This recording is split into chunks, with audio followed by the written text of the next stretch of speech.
Hi everyone, my name is Scott Young and I'm presenting alongside Dr. Ryan Scheiding today, and we're going to be looking at some of the games that we've created to talk about how game affordances can be used to improve educational game design. So the presentation today is called Improving Educational Game Design, Agency and Possibility Through Serious Game Design Retrospectives. So, very quick kind of background for the presentation today. Educational games, what we mean in the context of our presentation is it's any game designed with a specific goal of teaching a particular concept or theme. When I talk about educational games, a lot of the time people will say to me, oh, but Minecraft's like a leading educational game. And the reason that I want to make this delineation is that yes, Minecraft's a leading educational game, but it wasn't intensely designed around a specific goal of teaching X concept. What Ryan and I are going to be talking about today is games that are specifically focused on teaching X concept. And in that space of educational games, we see some concerns where they focus intensely on instruction, so they're very top-down models where the game is the teacher. The genre gets very open to quick fixes where gamification and edutainment can become a powerful model. And game models in this space themselves get quite repetitive. And so the goal of our presentation, or the point that we're trying to make, is that educational games struggle because they do not consider the fundamental affordances that make games distinct for learning. What does that actually mean? So game affordances in this context are the particularities of a genre or a system to encourage interaction, engagement, and reflection.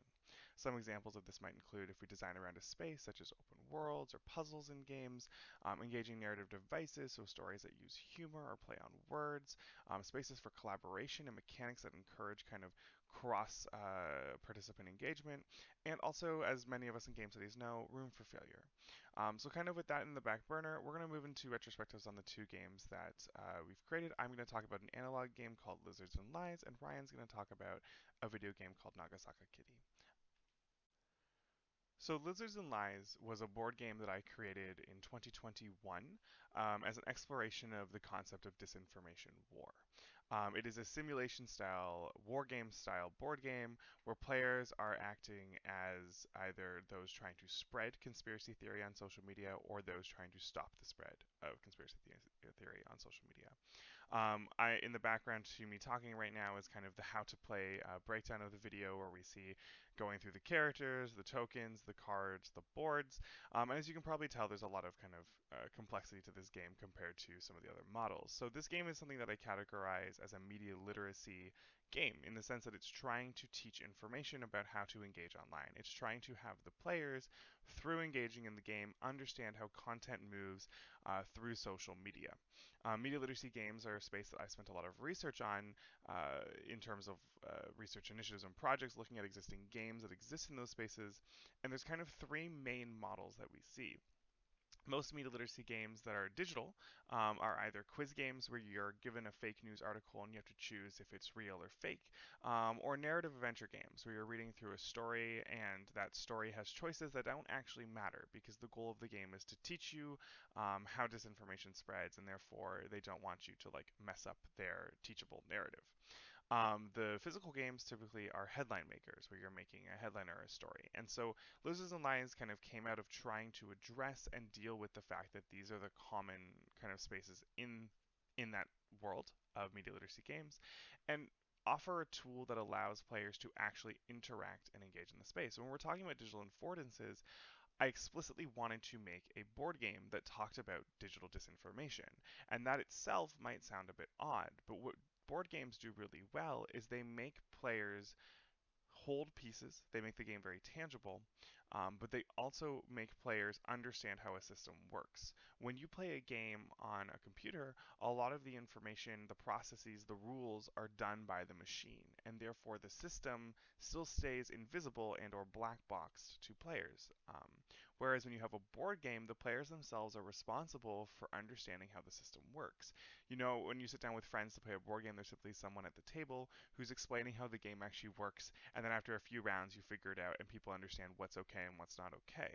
Because in those spaces, you're able to check the boundaries of a system and actually enact them in what you're doing. So Lizards and Lies became a way where we could make disinformation tangible to the players. Those little birds and those little lizards tokens that you see on the board are representative of conspiracy theories and how they move through social media. Players actually pick them up, add them to the board, move them, and if they're educators or fact checkers, what they might end up doing is they might be removing them or teaching users to remove them themselves. And so by engaging in a board game format, what was able to happen is that players are able to tangibly interact with disinformation and then see how it is able to move or not move through a system, right? As you can look at the board in some of the shots here from the video, you'll see that it's representative of social media. You see MeTube, ThoughtBook, Chirper as representations of social media platforms. And these affordances of kind of showing networks similar to kind of network graphs you might see in media studies and using options like birds and lizards to keep it light allow the game to talk about these very kind of serious issues where disinformation will end up on someone's social media feed in ways that are them exploring the concept. In terms of playing the game isn't explicitly saying, hey, disinformation moves through Facebook through these pipelines. Instead, it's allowing players to actually be the ones engaging in those pipelines, creating those pipelines, and moving those pipelines because it's using the affordances of the genre of simulation board games to do that. So these are just some of the factors that these board games offer, but video games can be used to engage in specific affordances as well. And for that, I'm going to offer the mic to Ryan. My experience in educational game design comes in the genre of historical games, so that's what I'm going to talk about a little bit more today. Tantamount in my development process is answering one very simple question. Why is this a game?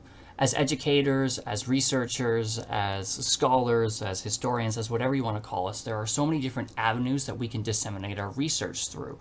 We can write papers, we can do presentations, we can do public talks, we can do any number of different things.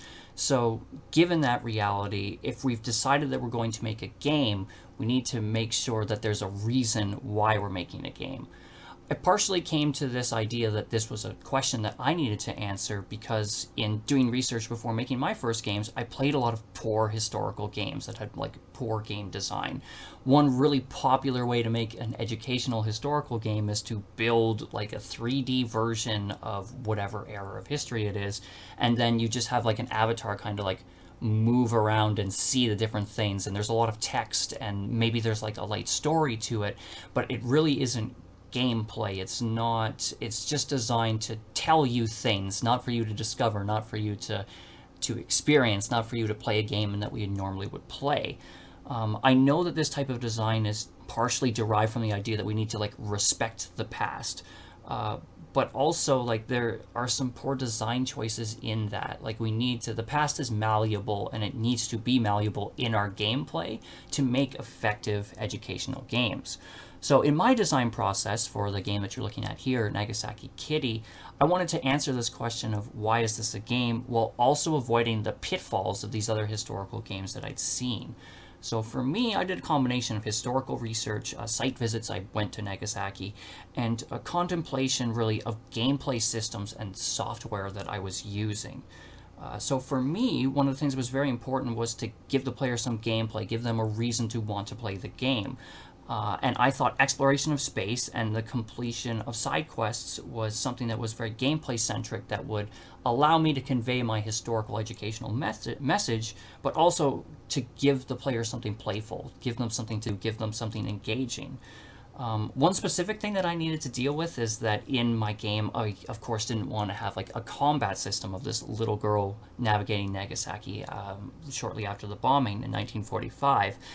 So I removed all of the combat systems. I stripped those out of RPG Maker MV in my builds of the game.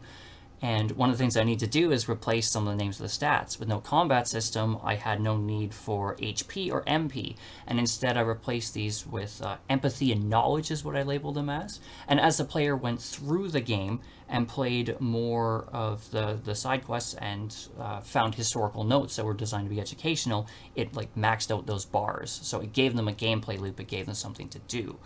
I coupled this design process with extensive playtesting with players of differing skill levels and experience so that I was tailoring the gameplay and the play to my target audience, that people would be able to learn from this game despite either a lot or very little gameplay experience and video game experience. My general idea was to make a historical game is to combine this traditional research with effective use of game tools. Games offer specific opportunities for teaching and learning that are only accessible when we make use of games' unique affordances in design and gameplay. To conclude, I just want to pull together some of our main thoughts here. Our goal is to focus on how games can be more effectively used as teaching tools through a deeper consideration of learning goals and how they fit into critical game design. However, within this, game mechanics should not be seen as a driving force, but instead as a key way of defining themes for players and encouraging or challenging them to be more reflexive with content. Generally, we have argued that the majority of educational games struggle because they do not consider the fundamental affordances that make games distinct for learning. With this in mind, we believe that educational game designers need to think of game affordances just as intensely as they think of the learning material. I'd like to thank you for your time and attention today, and we're open for any questions. Thank you so much.